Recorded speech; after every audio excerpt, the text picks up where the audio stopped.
My faith in the Constitution is whole. It is complete, it is total, and I am not going to sit here and be an idle spectator to the diminution, the subversion, the destruction of the Constitution. Congresswoman Barbara Jordan. Congresswoman Jordan said those words from a House Judiciary Committee meeting in 1974 supporting the impeachment of President Richard Nixon. She was a 38-year-old from Houston and the first black woman elected to Congress from the South. And in that moment, she became one of the clearest voices in American history on what legitimacy actually sounds like, not asserted, not performed, but earned, slowly through process, principle, and example.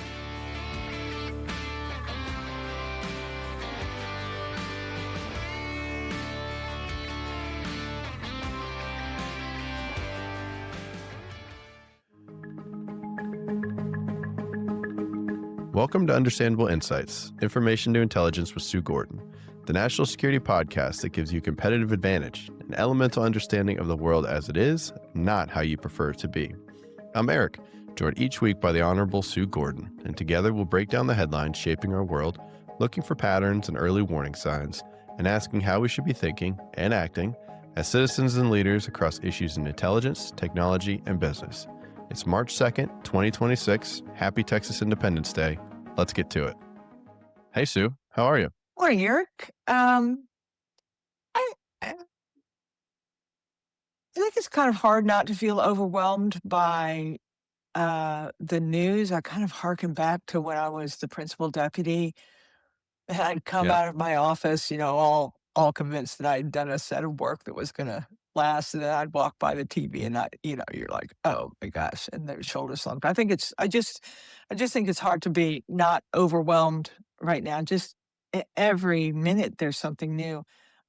But I just keep coming back to personally, I offer this to you, is I try and come back to whatever space I own, we own, and focus on that and what we're doing in the moment. And I think that's what we're trying to do with the pod. But still, I want to acknowledge that even steely-eyed professionals like you and me, hard to not be overwhelmed by the news. Also, horrific Austin nightclub shooting in the wee small Yeah. hours of Sunday morning. Actually, I heard a great example of when national becomes local. Interesting to me that it hasn't gotten the hyperbolic, rush to blame that some of the others. Maybe it's because there's some question of whether this could be a terrorist attack that's somehow linked to what's going on. But like I Right. said, I feel it. Austin feels it. I was in the elevator of my apartment, and I asked, as I always do, "Hey, how you doing?" And he said, "Not doing good." Right. So, every time something happens locally, we hear about it on the news, but don't be confused; it's happening locally. So that's it. And then I did see the SNL opening women's and men's hockey teams Yeah. with the line by the women's team saying, "Yeah, we were invited here alone, but we thought the guys should come along," which I thought was a really lovely way to just kind of say, not that there weren't lessons to be learned from it, but that we can move on. So I thought that was actually a kind of lovely moment. And then the last thing is I so desperately want to get the president a leadership coach. I mean, just just policy aside, just straight up leadership. Come on, man. The Yeah. US and isn't your plaything. It's you're its leader. And I want to help. That's me. Kind of a dog's breakfast worth of things on my mind this morning. Yeah. I've got another extra copy of Stephen Covey's Seven Habits around here somewhere. Maybe we could send to him, or Yeah. I don't know. I If you said got it to give him one book, what would you push to him? What would you send to him? last. Yeah. Yeah. Yeah. That's a good one. Yeah. Yep. But I think it's great. But there's Stephen Covey, kind of iconic. We could send it love, Sue and Eric from Understandable Insights. Yeah. Yeah. We could. All right. Well, we got a lot today. So, Here's the through line for today's episode. Independence is powerful. It's socially resonant. It's culturally magnetic. But independence is not, in fact, insulation. Systems, whether they're nations or states or companies, and we'll get to all of them, do not fail because they assert authority. They fail when assertion outruns the capacity of those institutions, their legal durability, and shared legitimacy. So today we're looking at that tension at three levels. First, internationally, in the strike in Iran and what regime change would actually cost. Technologically, in the Anthropic designation, and what it means when government labels one of its own innovators a supply chain risk. And then my favorite part, and I think we'll spend the most time today, is we're going to look domestically through Texas, that is a state built on autonomy, and now it's operating at a scale and speed that stresses every system it touches: energy, water, education, water, and emergency response. And I will say Texas is not in crisis, but it is most certainly in stress, and that stress reveals whether independence has been paired with durability or just assertion. So I'm really excited about this episode. Let's hope if we can do my setup justice by the way we talk about it. Take us away, sir. All right, let's jump into it. So on February 28th, the United States and Israel launched strikes on Iran with the intent of eliminating their nuclear program, destroying their navy, and regime change. Iranian Supreme Leader Ayatollah Khamenei is dead, and Iran retaliated, firing missiles at Israel and U.S. bases at neighboring Gulf states such as Bahrain, Kuwait, Jordan, Qatar, and the UAE. Some of our friends at CFR had pointed out that, quote, bombing a regime out of extinction is rarely an effective strategy. Sue, what is your reaction to these developments in the Middle East? Um, and um, I don't like it because there was zero real discussion with the American people. I mean, we had a State of the Union last week, less than a week ago, and there was zip mention of this in it. It was a great opportunity to lay it out. Any congressional hearings or authorizations, none there. Another opportunity to have a conversation with the American people. A presidential address is another thing that is often done. But this is, seriously, it's a video posted to Truth Social with no explanation, just assertion to the earlier points. Of sketchy shifting justification. So, there just isn't any doubt that Iran was a malign regime, or threats, and that nuclearization has been a concern for a long time. But it just didn't feel like we had any discussion and any preparedness. So I am disquieted by it, maybe because of where I sat in my jobs and the things that I've seen and what happens when you get really excited about an action without the preparation. And again, not only I wasn't in the planning session, so I have no idea how much internal planning they've done, but from the outside Right. now, I don't think we have it. So that's one. I think the second thing is we're still in the fog of war. And I think so. What we're going to say here, by the time it gets broadcast, we're going to know more. So I just think Yeah. everyone should be really mindful of the fact that not only is this a period of time where one typically doesn't know as much as they will know, but I also think that we have to call out how fraught our information environment is right now. A few years ago, the government would just tell you what to think, and then there was Walter Cronkite, and then in most recent years, anytime this happened, CNN was everywhere with cameras at places that you didn't know that they had people. Well, now, I boy, you don't trust the government, trust what Iran. The mainstream media is kinda non-existent. Where do people go? How do you know? So it not only is the time foggy, but I don't think Mhm. I've ever seen us in such a difficult information environment. So, regime elimination is not the same as regime replacement. Um, Bombing can remove leadership faster than institutions can reconstitute stability. So how's that going to happen? And again, I'm not debating whether Iran has been malign. It has. I just think there's some analytic questions like what's going to replace the regime, what's coalition is going to stabilize what's in the aftermath. So here are the signals I'm watching in the days and weeks to come. And awe, or is there some sort of strategic planning behind it? What kind of leadership stability is going to emerge? Is there going to be some sort of medium term continuity that we can look at?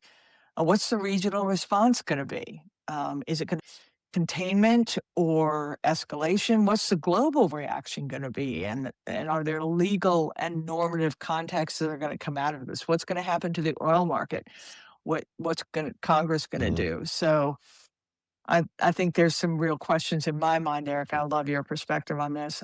My big question is this a goofed up smash and grab operation or part of a plan? And I don't think we know. Yeah.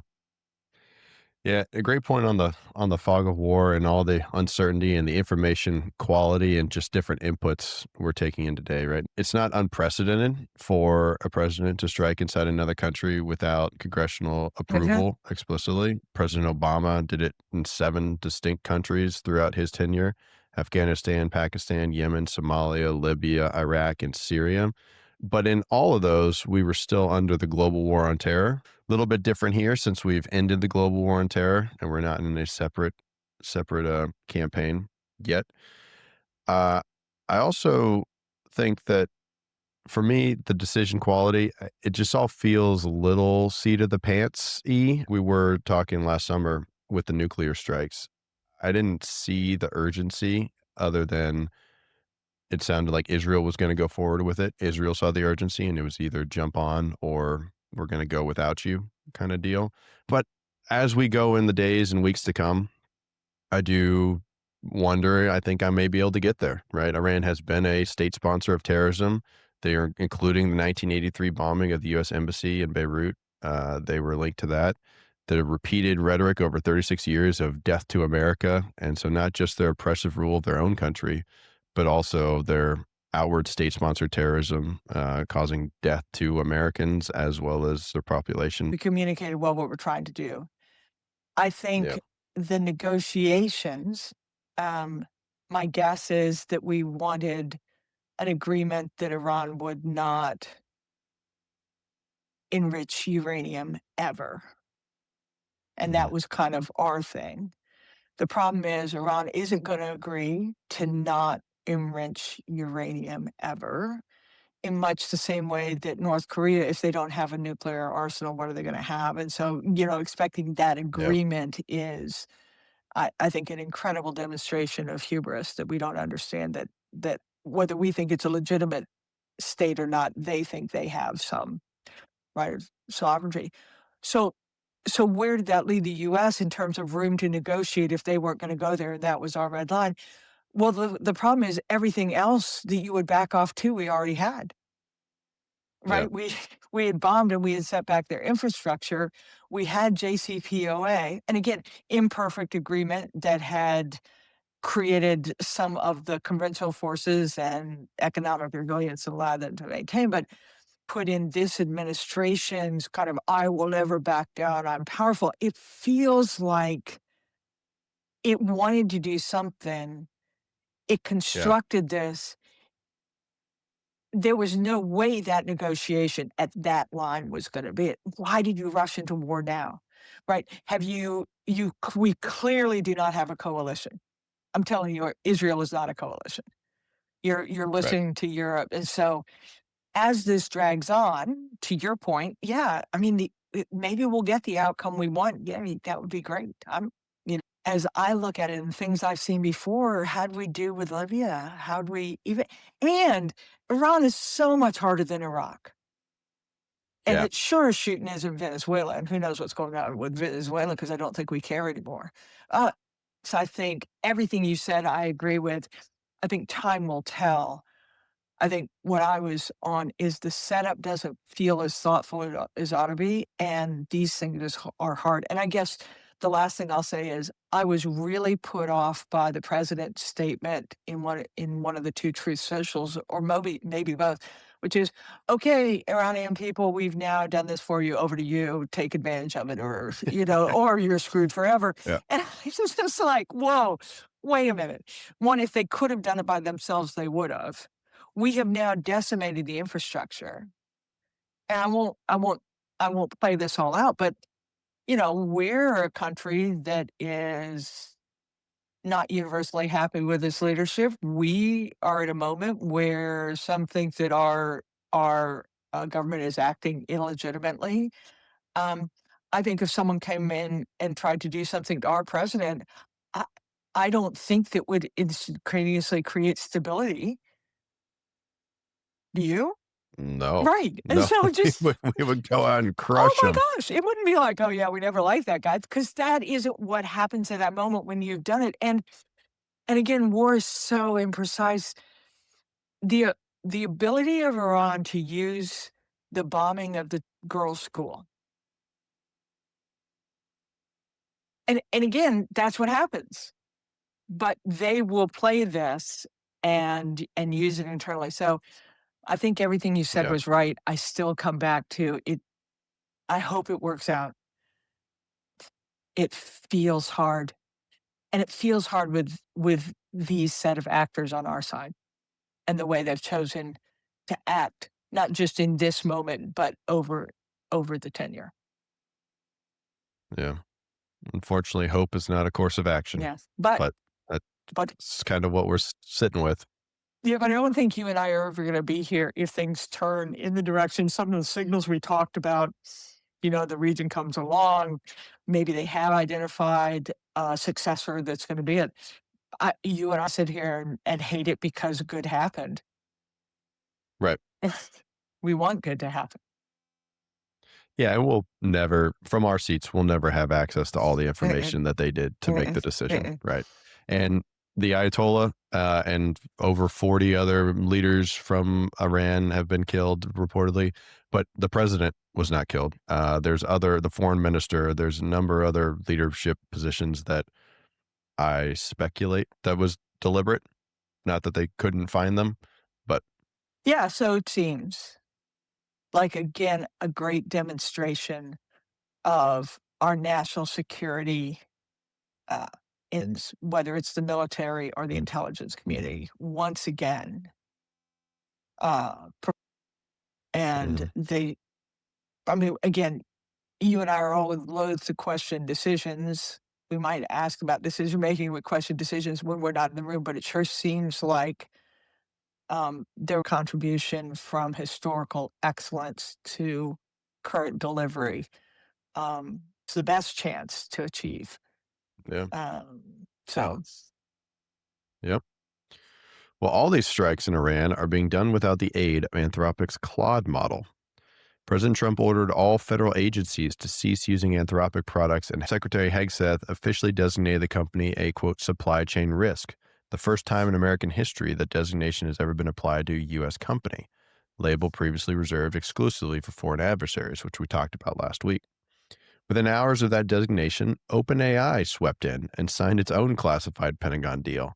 But here's the critical distinction. OpenAI secured the same two red lines Anthropic fought for: no domestic mass surveillance, no autonomous weapons, and even added a third: no high stakes automated decisions like social credit systems, and enforced them through technical architecture rather than contractual language alone, keeping its full safety stack and cleared personnel embedded in deployment. Anthropic urged the difference was that existing law hasn't caught up with AI, that, quote, all lawful use is too elastic a standard precisely because Congress hasn't legislated mass AI surveillance yet. So Anthropic is legally challenging the supply chain designation in court. So why do you think it played out this way? the one I want to go back to your line that you said it was conducted without Claude. Did you just say that? Yeah, the Iran strike. Yeah, because it was before, or the strike came after President Trump said Do, no more do using you know Claude. something I don't about how easy it is to remove something from all information technology systems? So Yeah, totally. We'll get on that. yeah. We'll remove it soon. Yeah, so I think you said it perfectly, and I don't know that I need to add much to this. I just do think it's what we've been talking about almost all year is that it's a great demonstration of when technology moves faster than law, the trust becomes the battlefield. And difference, almost nothing, right? Yeah. Except, I'm gonna say 2 things. One, OpenAI signaled more willingness, right, to work with the government. Might have given I like some of the building into the architecture limits on the use. I don't know how long that holds, and I don't know how long even their assertions hold. So Yeah. I removed by OpenAI. I that is disingenuous to say that a minute ago Claude was the most trusted, and within a week OpenAI is the most trusted. So it feels more like willingness to play, and some recognition that technology isn't ready to be used without constraint, right? So if the government accepted what OpenAI said, they'd had a chance to say, "Yeah, I guess there ought to be some limits on it." Let's see. The difference was your question. Kind of the tone and posture toward executive authority that is characteristic of this administration and worrisome to me is that there are people we prefer and people we don't. And if you're a company we prefer, you get all sorts of riches. It typically comes at some sort of cost of fealty or contribution to a ballroom or something, Hmm. or giving 10% of your stock to the US government. It's that choosing people based on a company's willingness to cross what has been a pretty impenetrable barrier between the authority of the government and the private sector. And you're seeing pressure for the companies to move, and the ones who will move get sole source, and they're the cool kids club, and things happen.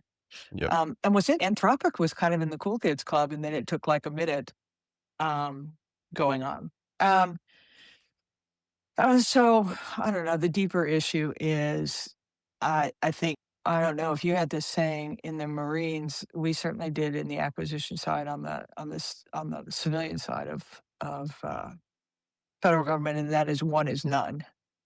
Right. So if you're going to Yeah. rely completely on one company's product or services, particularly if it has any proprietary aspects, you don't have anything in the long haul. So this on the one hand, picking a winner allows for speed, but picking only one winner takes away a lot of the protections you have by that competition. Um, and then and we're kind of coming perilously close to a difference between disagreement and disloyalty. And loyalty, while it feels, kind of American, it all the privilege element to it. In other words, not everyone has access to it. You're either loyalists or not. So, interest. Don't you think this is not a left-right issue? In my estimation, it's a system design issue. I think are also moving toward you can't kind of. It used to be you can't take my guns. Now it's like you can't take my AI. And Hell yeah. AI is becoming a sovereignty asset. Um, but before we really totally understand what that means, and the ripple effect is going to be huge. So we're making all these absolute rules on AI long before we understand it. Yeah, we absolutely had one as none. I mean, just in the aircraft sitting behind me, it was three to make two. If you had a two aircraft requirement, you Right. better have sure ship better have three. You should probably have four because one of them's going to break in order to make the mission. So same thing with acquisitions. I think it comes down to relationships. Anthropic didn't present like Tim Cook did a golden plaque to the president. Sam Altman's been in there since day one with SoftBank and the different investments in AI. They had that relationship going. And then as soon as you start to see that pushback from Anthropic, Sam Altman has that relationship baked in. And you can almost use the NVIDIA example too. At the beginning of the administration, Jensen Huang and NVIDIA wasn't able to export anything to China. And then he went Yep. down to Mar-a-Lago and he started meeting with the president and got in their ear and got in close with the administration. And now NVIDIA's got a lot of those restrictions lifted. So time will tell, Yeah. but I will say love the Claude product, love the principles. And Claude also reached the #1 spot on Apple's rankings for top free US apps on Saturday. leaving Yep. ChatGPT at number 2 and Google's Gemini at number 4. Yeah, I'm with you on Claude. I also AI a lot, and one of the things that worries me about Sam Altman is my experience is he says what the person in the room with him wants to hear. And so I think that's hard.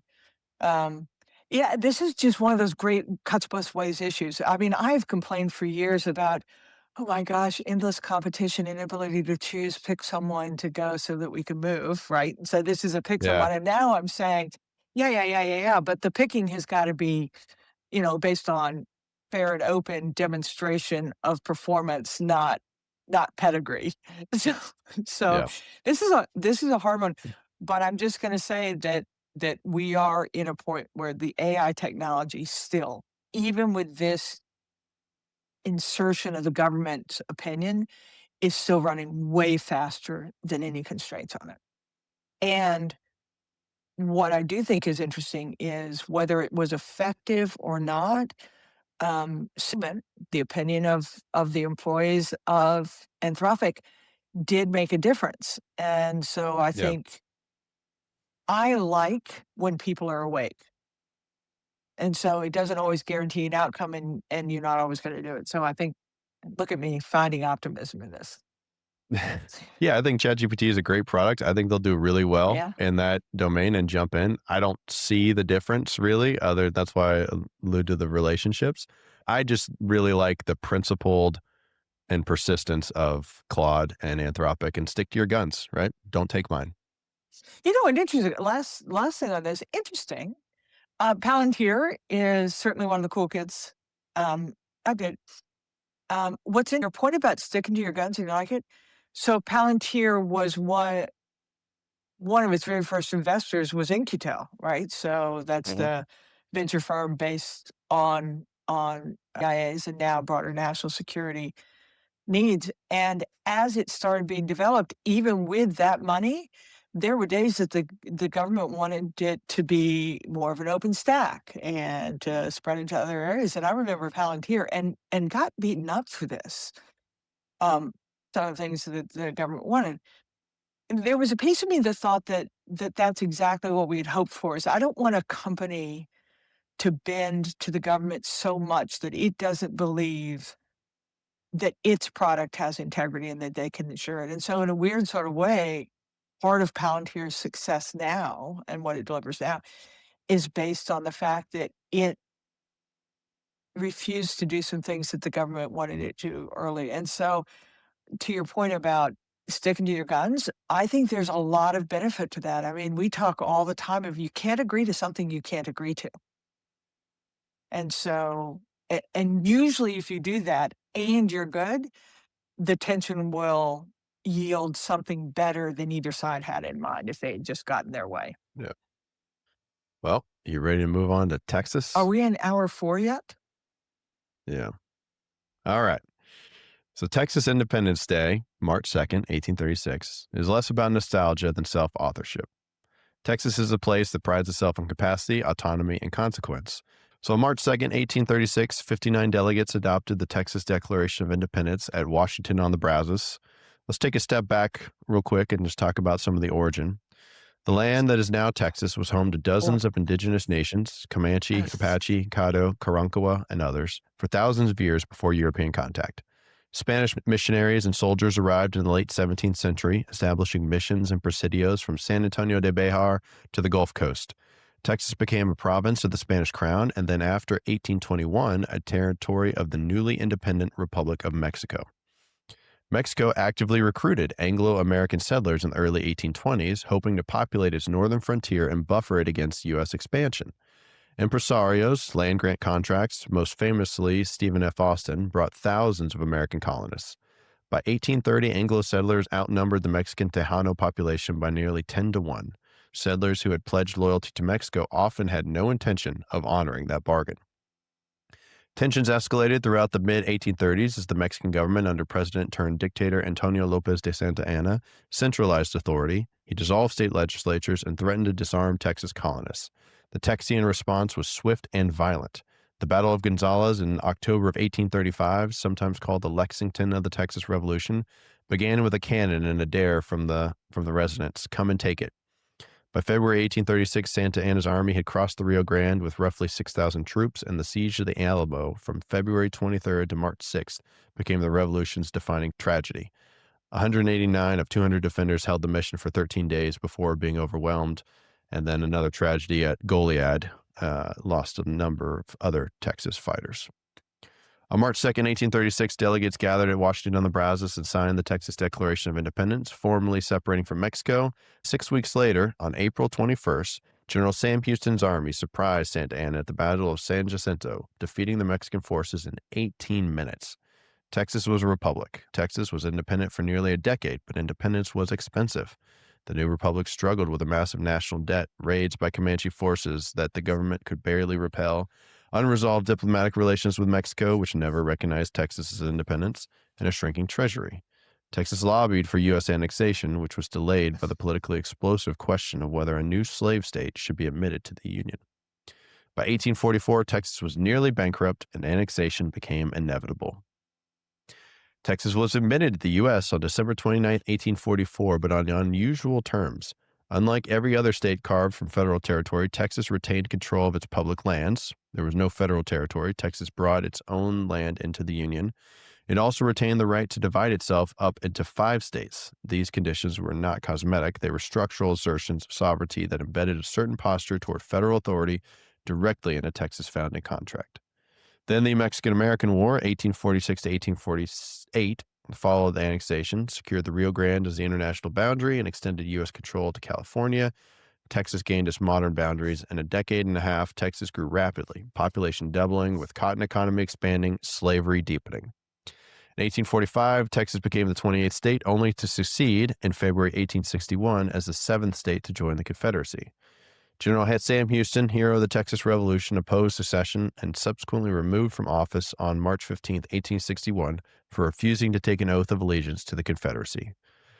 Then, post-Civil War Texas underwent painful reconstruction under federal military governance. The cattle drives of the 1860s and 1870s made Texas synonymous with the mythic American West.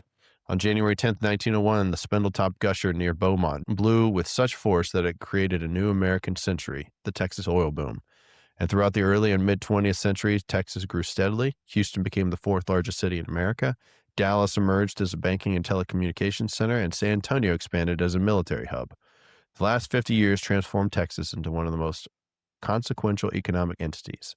No state income tax, a business-friendly regulatory environment, a massive consumer market, and abundant land made Texas the destination of choice for corporate relocations.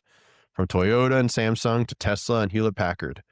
From 2010 to 2020, Texas added more residents than any other state, nearly 4 million people. And by 2026, the population approaches 32 million. Since 2020 alone, Texas has added some 2.6 million residents, the most of any other state, with more than 2/3 of that growth coming from people moving from elsewhere in the country. And also, Texas became a political laboratory.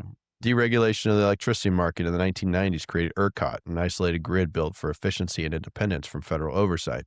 Border enforcement became a proving ground for state-federal authority tensions. Legislative restrictions on DEI and higher education put Texas at the leading edge of a national conservative policy movement. Explosive growth in Austin, Dallas, and Houston is straining housing, water, and transportation infrastructure designed for a smaller state. So, Sue, are you now ready for your Texas history tests? Because actually, Texas history, if you didn't know, is a subject taught in both 4th and 7th grades here in Texas. I'm so prepared than I was 5 minutes ago. Um, I confess I love hearing you talk about Texas. You know, this is I as you were talking, I was thinking, wasn't our first episode you talking about Kerrville and your family's Yeah. trips to the Guadalupe? So I think it is, 1, because of your expertise, 2, just because of what it represents. It's a perfect microcosm for us to look at, you know, how things change over time, but the forces acting today on a microcosm of kind of a national view. So I love this. Um, Synopsize, I think what you said is that Texas was built on autonomy, but it survived by building institutions, evolving over time based on what was dependent on them. Certainly, Texas then now it still asserts its autonomy.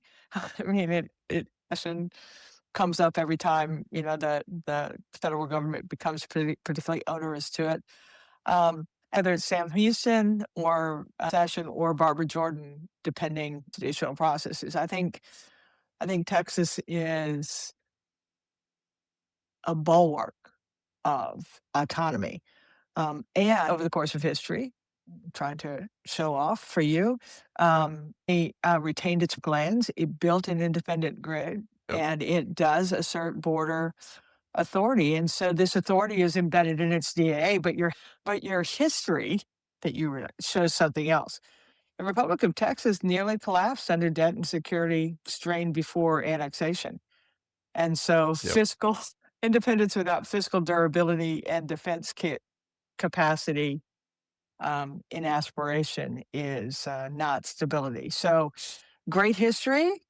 Um, actually, interesting shows stress and recovery, stress and recovery, stress and recovery, and I think that's why we're so interested in looking at it now because this is certainly a stressful time. I think what's interesting is Texas is about to have pretty consequential elections, not only for itself and that I think I'm not as interested in the election themselves as what the issues are going to be related to stress response. But make no mistake, the U.S. is watching. Just in the last week alone, didn't the president come to Texas and RFK Yep. Jr.? And I think that is their recognition that what happens here is a harbinger and a model and a demonstration. So great history. Love it. Well, I'll start by talking about ERCOT. So the Mhm. Electric Reliability Council of Texas, they manage roughly 90% of the state's electric load. But unlike other states in the continental United States, Texas built its grid to deliberately isolate it from the eastern and western interconnections, specifically to avoid federal regulation by the Federal Energy Regulatory Commission, FERC. Texas independent power grid reflects institutional autonomy optimized for speed, efficiency, and freedom from federal oversight. But climate volatility, population growth, AI compute demand, and all the data centers that are being built in Texas, and electrifications are now stressing a system built for a different era. By 2030, projections suggest Texas may need an additional 40 to 60 gigawatts of generation capacity above current levels. ERCOT was built for speed and independence, avoiding the federal oversight to move faster. But in 2021, some of that came to a head with the winter storm Uri that left a lot of the state without power. 4.5 million homes and businesses were without power, estimated economic damage up to $300 billion, and ERCOT came within reportedly 4 minutes and 37 seconds of complete, potentially months long collapse. This wasn't unexpected in some circles. In 1989 and 2011, FERC and then also the North American Electrical Reliability Corp, NERC, recommended winterization, but the likelihood being low, albeit severity high, resulted in lack of increased infrastructure. This is a pattern of institutional drift. Warnings issued, actions deferred, costs externalized until the deferred cost becomes catastrophic. I feel like we've seen this elsewhere too. So one jobs at the CIA was the director of support. And at the CIA, the director of support is half the size of the agency writ large, and is responsible for all food, shelter, clothing. All right. So finance, logistics, facilities, security, HR, IT, everything, and everything done locally and everything done overseas. That position, um, a power event and a weather event that did to us almost what happened to Texas in H21. And when we looked into it, what it did, and under budget strain, we had just decided that everything was pretty much working so we could put off and put off Yeah. and put off. It wasn't that we didn't know. It wasn't that we know. It's just we allowed ourselves to be lulled into complacency, thinking that it would hold for one more year. Things that we then did about that in terms of how we funded it, you could not uh, kind of bury where the real costs were in other budget line items, and you had to be self-sustaining for support. And so a lot of really interesting Yeah. things about there are things you can do to ensure that the money is available for the investment. That still isn't the same as doing the investment itself, but this is a real problem. And you say, "Have we seen it anywhere else?" Everywhere. And of our critical infrastructure, our electric grid. The reason why cyber people like me are so paranoid is because just the state of repair and how little it would take to cause a disruption that creates an effect that is physical from which we are not prepared to recover. When we saw the lack of resilience in our healthcare system during the pandemic, when all of a sudden the strain moves local and Hmm. there just is no way to take, I don't care how much you have at the federal level. If you have it translated, it's true. So this is just a real issue. I'm really aware of the electric grid problem through cyber, but the truth is, and pulse attacks are not going to be the threat. It's just a weather event that's going to take out the same thing the same way, Yeah. or we're going to worry about it, so we shut it down so it doesn't happen. So these are the most profound things I think we're facing in America right now is just the resilience and the fact that the best effect is created locally, but localities are not all equal in terms of the focus and the funding and the energy and the investment it takes to do it. And this moment of criticality is also being affected by a federal government that's walking away from its coordinating effects and its investments. So um, this is profound, and whether it could be exploited by adversaries who wanted to create strategic effect through our Hmm. critical infrastructure, or simply the natural degradation and insufficiency that comes when you don't attend to it in a meaningful way. So the CIA, and I think taking it out of energy and just looking at just our health infrastructure is just another example of lack of investment. And so again, when you come into elections, especially state and local, how are you accounting for it? Oh, and Kerrville was a great example. Money had been upfront authorized, Yeah. right? So the it's been recognized, but the action has not been taken. And moment where we can turn the crank anymore, we need to have some creative thinking. How about you? What I miss? You've got to be deliberate in setting these priorities too. And I think that's part of the reason we want to highlight it is even though the lights are still on and the roads we're driving on still work, even if they're in some sort of disrepair, we have to have these conversations because that's the only way you're going to get that demand signal to get these things improved because we are every day operating at increased risk. It's little, it's incremental every day, but we're getting there. And some communities are doing a great job investing in this stuff, right? Um, it's just putting it on everybody's radar and everybody taking it as seriously as we should be because it's not as sexy and not as fun to talk about. It's Say, very Eric, important. for all the cool jobs I did at the CIA, I loved being director of support. It was complex without being intractable, and, man, you can make a difference. So, um, don't shortchange, the foundation and the processes that make it work because, 1, if you're looking for a great leadership opportunity, Aunt Sue tells you it's really fun, but 2, whether it's intentional mischief by adversaries or competitors or just the turn of the earth, these things really do affect us, and we are not as prepared as we might be. Yeah. One of the other unique aspects of Texas is just geography and the large border shared with Mexico. Governor Greg Abbott's Operation Lone Star launched in March 2021 and committed state resources on a scale never before seen to what had historically been a federal function on immigration and border protection. The result is a textbook case of how speed can create the appearance of action while exposing the limits of actual authority.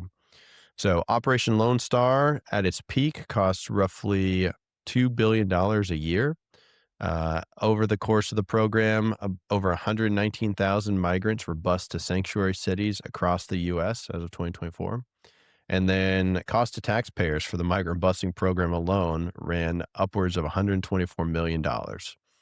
So Border management requires federal jurisdiction, right? Immigration law is federal. Diplomatic relationships, governing with another country in the Mexico and Central American countries, processing capacity and legal authority. And Texas claimed the authority to manage immigration because the federal government was seen as failing and not doing its responsibility. So is it the state's job to fill in where federal government doesn't perform? I feel like a couple weeks ago we talked about the responsibilities not expressly given to the federal government fall down to the state from the Constitution. What a great question. So a great demonstration that authority without jurisdiction creates motion, right? And in modern times, motion, action, statements, tension and garner a lot of support, but they do not necessarily create solution. Question. One who purports to represent a community of people has responsibility for serving them. So do I believe that Texas was motivated to do things for its citizenry, even in the absence of federal action? Yes. Should part of that have been making sure that it follows through and go up and lobby and represent themselves to the federal authorities so that they do demand that support so it can be effectively achieved? So I don't mind that Governor Abbott decided that he felt he needed to do something. I'm not a particular fan of this show of bravado, but I don't mind that Texas is being true to its roots and its leadership is being responsible to its citizenry. Um, Persistent outcome that all matters. From a more global perspective, I wonder whether, and I worry about this a lot. Did Texas get more support because it's a red state? Or because, it's aligned with a view of what the federal government has, and it just goes back to, again, it's not just what the federal government is responsible for, how it coordinates with states, what state and locals do to fulfill their responsibility and serve their needs, but is there a consistency across all of it that is not based on preference or privilege? And so it was a show. I don't think we've accounted for the money that it takes in order to get the judicial throughput. How do you build the systems around it in order to be able to take on that authority and ensure that you're going to achieve the long lasting effect. But I also worry that we just have this weird intersection of whether the approach that's being taken by a state is in favor or not in favor. And then that yields decisions about the federal support it gets based on those two. I think this is a really hard moment. So it's not just the overarching point you make about, yeah, the action's fun. It's the outcome that matters, and the investment usually is what determines whether you get persistent good outcome. But I also think that this question of state versus local responsibility and how you make sure that everyone understands where that line is and that they have equal opportunity to benefit from both sides. I don't know. Straighten me out here if you think I've gone too far.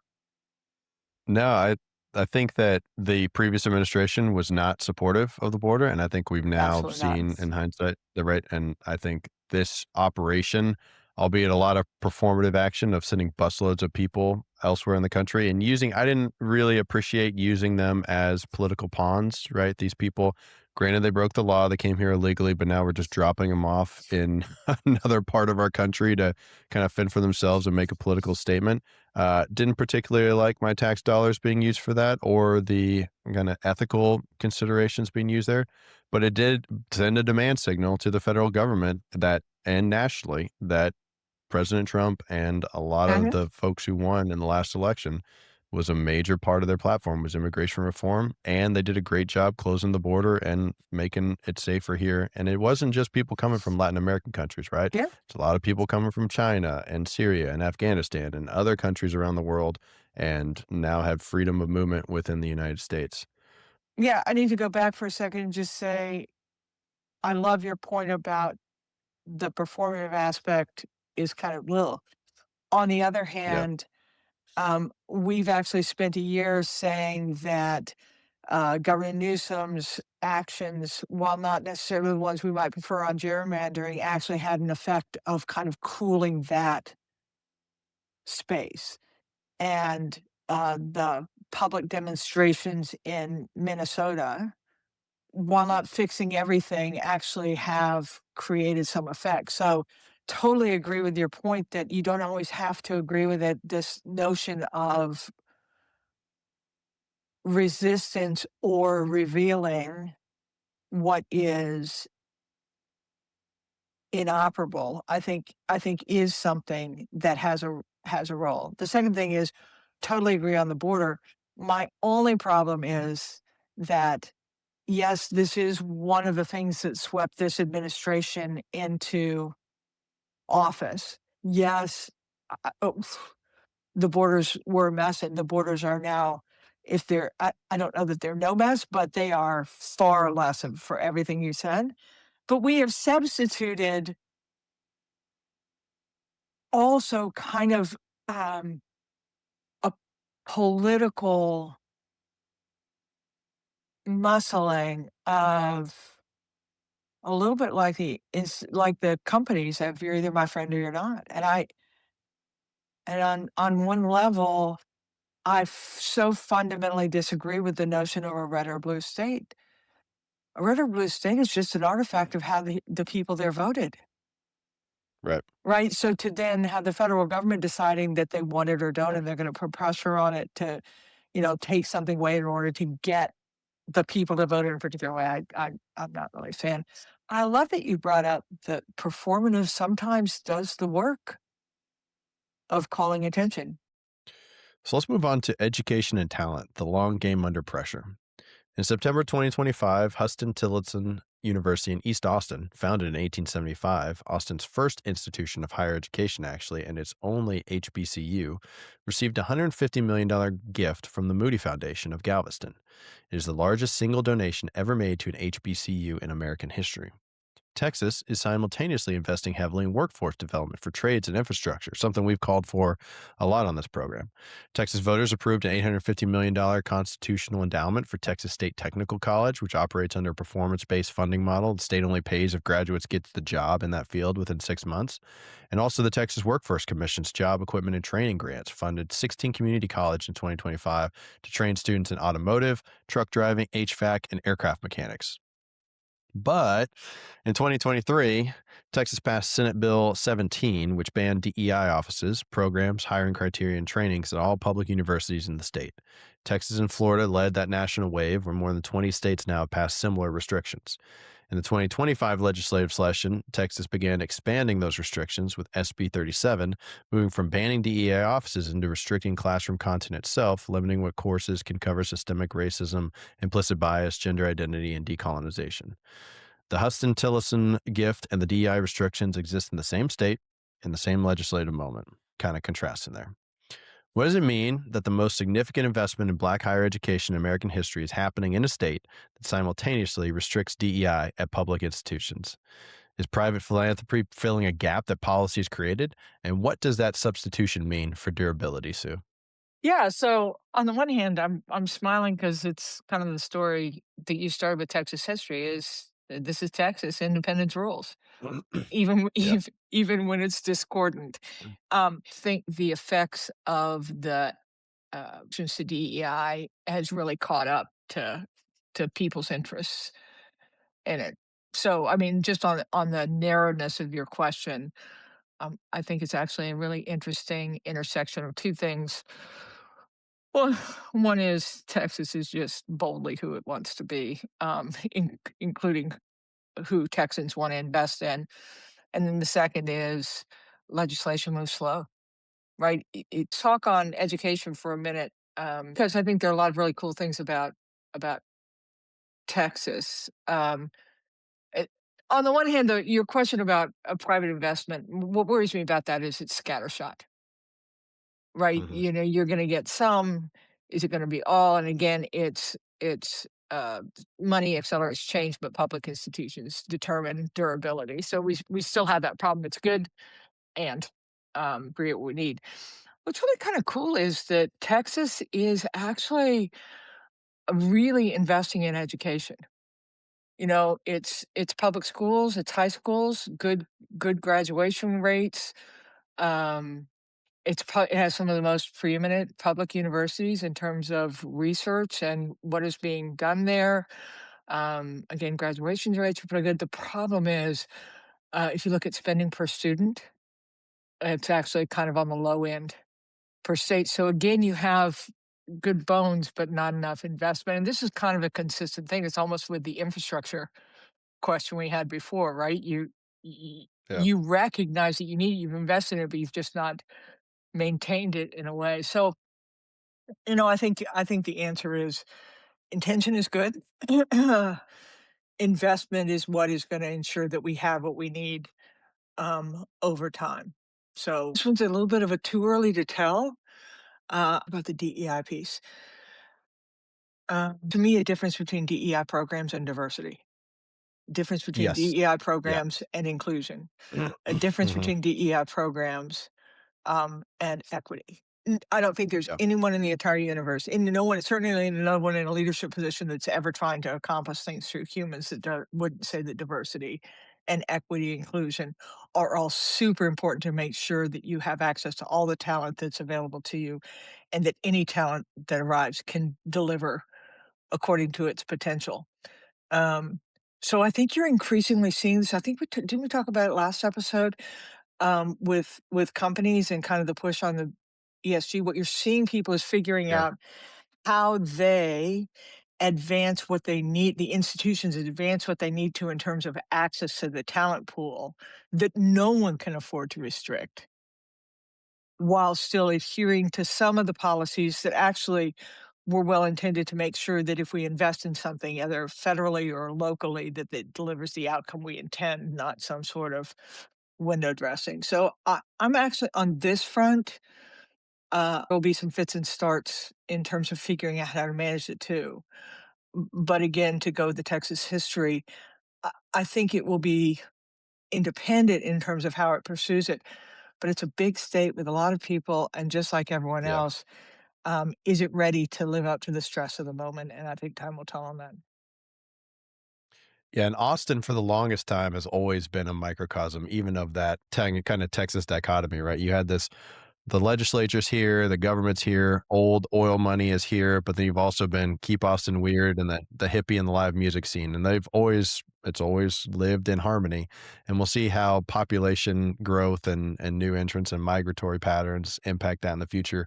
But it just reminds me of the private donations versus the state, and we've talked about it before. The government in general is over rotated on DEI in the first place, and now we're over rotating back.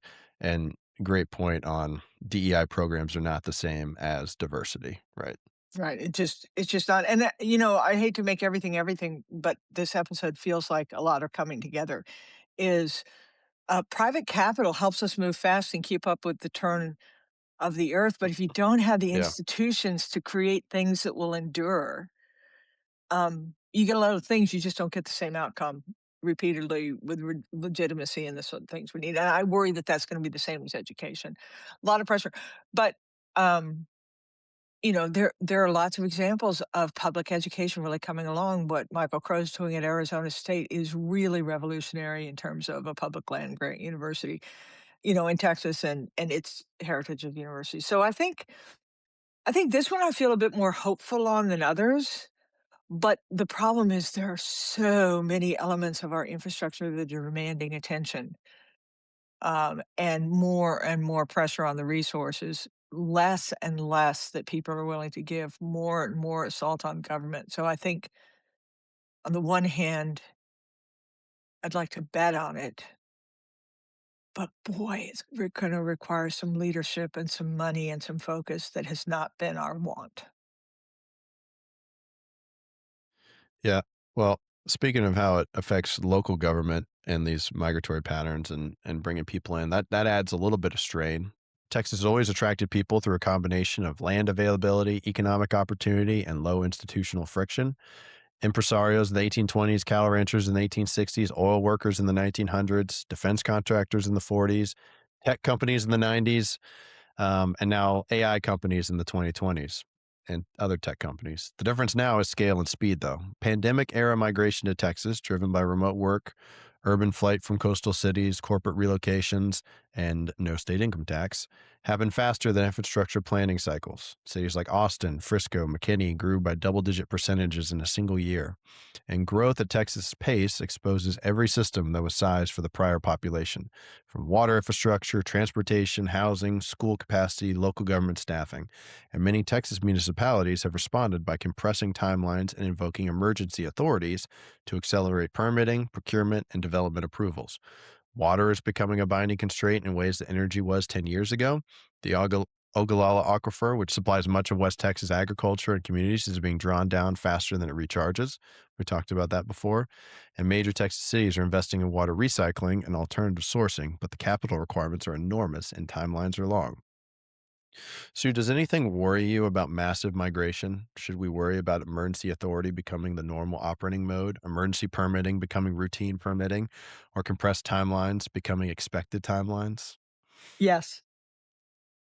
Yeah, we should worry. No, I y um, so the so let's just make this our little closed system here, right? So, massive migration are just an infusion of humans that do need resources to sustain themselves, right?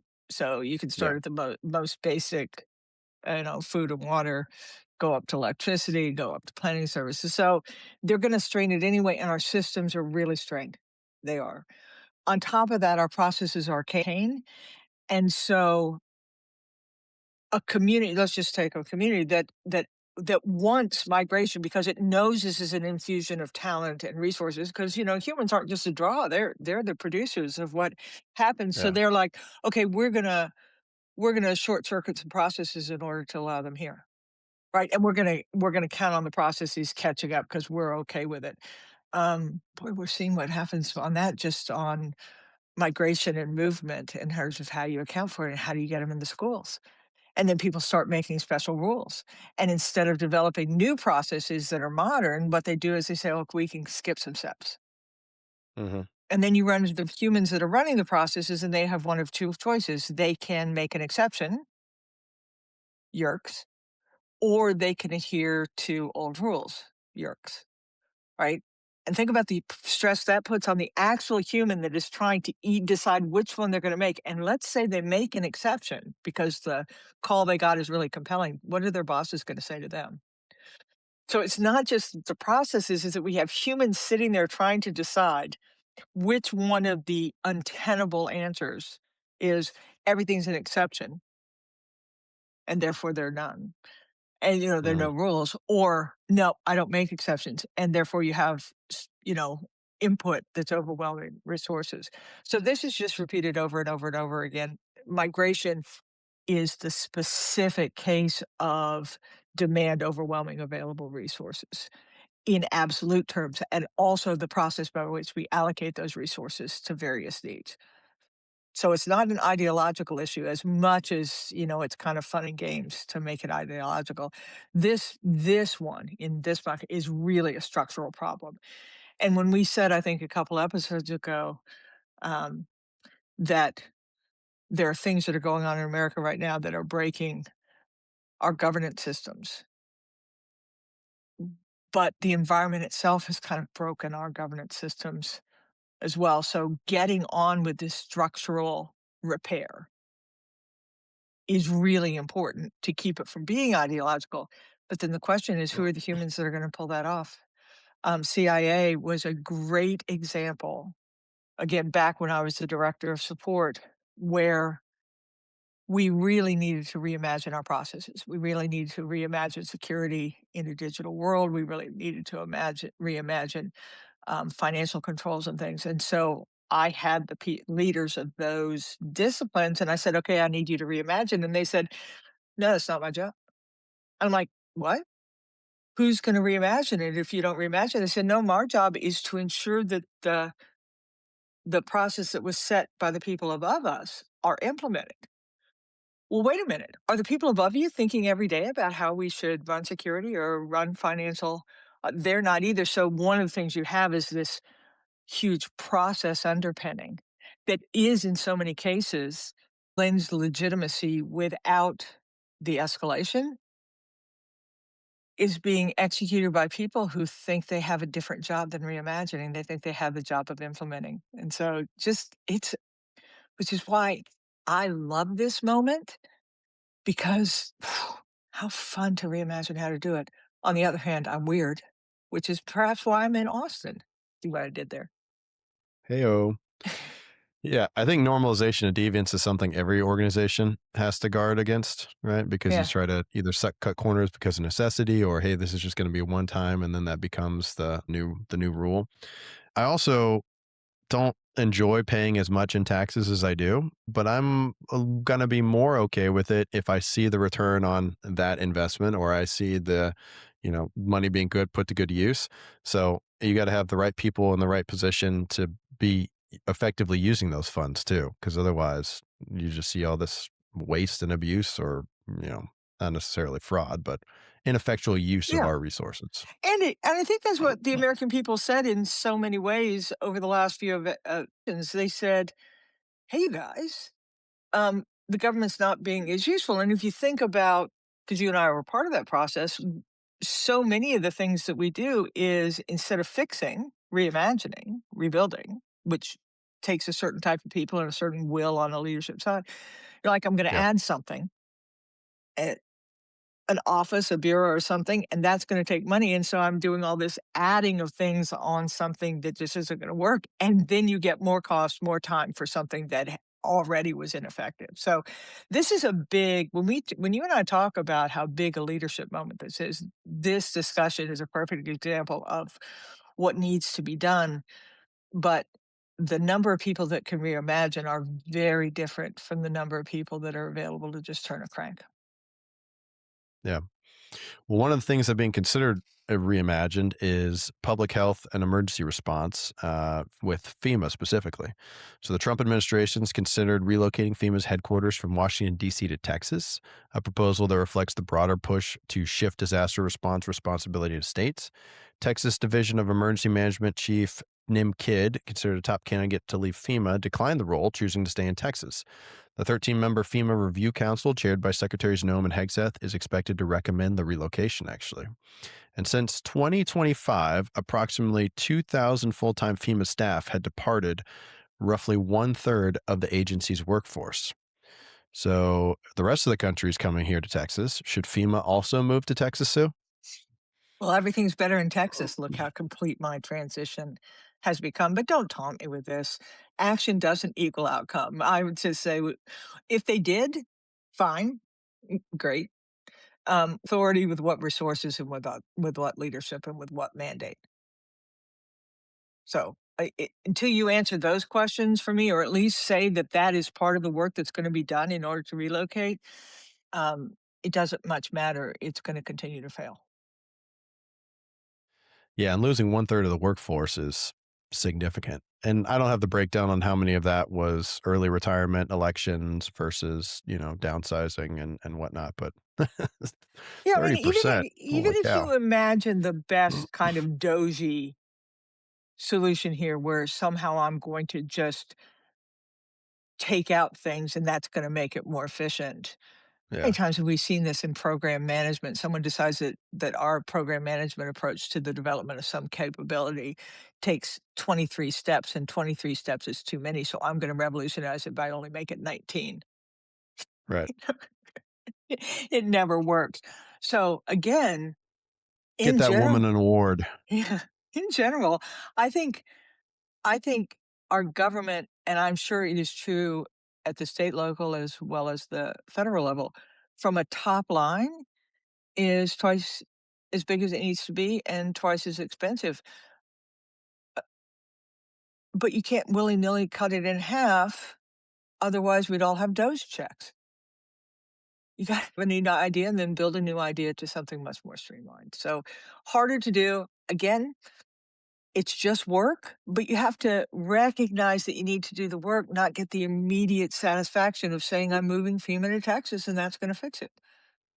Yeah.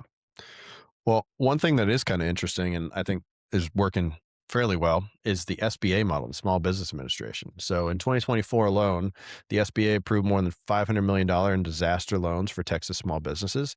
By most estimates, that was second nationally to Florida's. They had three major hurricanes in that year. So the estimated 1.4 billion makes sense for that number of natural disasters. But loan terms are structured for durability, up to $2 million and as low as 2.75%. That's unheard of these days for homeowners. 12-month payment deferrals from the first disbursement and up to 30-year terms. SBA model is quietly effective precisely because it's pre-authorized and process-driven. When a disaster declaration is declared, either by the president or a governor, SBA activates within hours. The representatives are co-located at disaster recovery centers alongside FEMA, state emergency management, and local government staff, and that co-location is a coordination model for single points of contact for survivors across multiple federal and state programs. So, contrasting this with FEMA providing grants and temporary housing, SBA provides structure, capital for recovery, and also some preventative opportunities as well. Together, they form the system. What do you think about SBA's added influence here? I love it, and I love the model, and it's something that we advocate for, whether we're talking public-private partnership or federal and state working together. I I think there are tons of reasons, and SBA is a good example, where when you get to the last mile, local presence, understanding, investment delivers that last piece rather than the feel-good thing. However, there are probably not enough resources to have infinite number of FBAs without some federal thing, and so I think this is what same thing is true with CISA and the cyber funds that are used locally. It's Right. We have lots of examples of when it works perfectly, but it does take that combination intentionally effected. And again, I think the pressure is gonna grow on the state and local to be our last best chance to deliver the revolution that we need. I love models like this to say it can be done. Yep. I think it's worth taking a closer look at and also just awareness and education for folks out there. I was not familiar with that prior to, well, even a week ago. So, Paul, Sue, good what do you, find. thanks. SBA helped me out with it. Ah, What do you want folks to walk away from this episode remembering or knowing? yeah, so 3 points. Number 1, independence is not insulation, right? Isolation increases fragility when the stress rises, right? Fewer resources to call on when you need to be able to change. So, point 1. Point 2, speed feels decisive and legitimacy feels slow, but durability belongs to legitimacy. And so continue to work on thing, I think is important. And then point 3, and we've talked about this throughout, systems fail gradually through deferred maintenance. Whether that is our election systems when they start becoming conditional on outcome, or whether it is FEMA, or whether that is hospitals, or whether that is critical infrastructure. And they feel suddenly when stress reveals depth. So the big takeaway here is bring it back to Texas. Texas didn't win independence by rejecting systems, it won by building new ones. Um, the real lesson of March 2nd, 1836 was not rebellion, it was responsibility. So in 2026, the question is not whether Texas or America can assert authority. The question is whether we're maintaining institutional memory, legal legitimacy, and capacity, and the alignment required to sustain it. Because stress doesn't create weakness, stress reveals it. Nice. Yeah, we talked long enough that I could organize my thoughts, Eric. Well, what else are you watching? Oh my gosh, what am I not? Um, Congressional war powers behavior. It's going to happen to the energy and insurance markets. Hmm. War always creates this tension. I think we need to watch China and Russia and their quiet moves. As the old, see the intel officer coming back. Man, when Yeah. we're distractive, adversaries can create mischief, and there are lots of opportunity with lots of kinds of plays that these great powers could use. And again, very differently. And Russia maybe less so because they're under their own stress that does it. Um, I think AI governance, while we're focusing elsewhere, I think this is just moving along in the anthropic versus USG is a really good example of these are consequential decisions that Yeah. could be just buried. I worry about cyber activity always. And then just my favorite thing is I really worry about government escalation of privilege. And so whether that is locally in an emergency here in Texas or whether they're elections in general. So those plus I'm really watching to see whether Navy women's basketball, having won the Patriot League, can win the Patriot League tournament because that's where the automatic bid to the NCAA tournament comes. And that would put my 3 favorite teams in the NCAA tournament, Duke, Texas, and Navy. So also watching Nice. that, Yeah. gotta always keep my eye on the girls. Tourney time. Yep. That's exciting.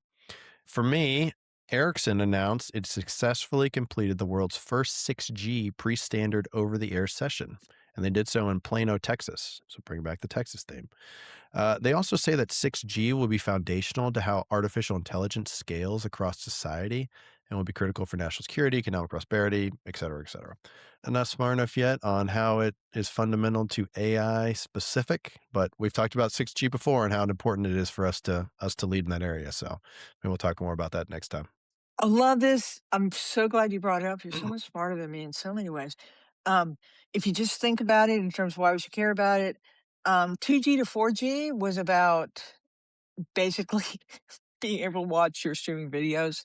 And if we had failed at 4G, that's what would have happened. When we moved to 5G and we allowed China to dominate that because we weren't paying attention to what we were giving away technologically, 5G was all about critical infrastructure and be able to connect disparate actions at speed. But 6G is really on the flow of information and and how AI intersects with that. I would just say the other thing to watch is the US and the West protecting its leadership in this, because what we saw with 5G is a consequence of giving away leadership as these systems, communication systems, become more critical to the action that comes from it than just watching something. We really care. So I love that poll for you. That's good. You're okay for a Thanks. guy. Appreciate that. Mhm. Well, that's what we're watching and how we see it. Thank you for joining us. And no doubt there's more to come. This country's strength isn't in its power, industry, and government, but in its people. So thanks for joining us. We would love to hear what you think of our direction, focus, and insights. It's a conversation. We want more than your adulation. Tell us how we can better serve you, because that's why we're here. And join us next week and each week for understandable insights wherever you listen. And as always, go forth, do good, and for goodness sakes, be kind to one another. It really matters.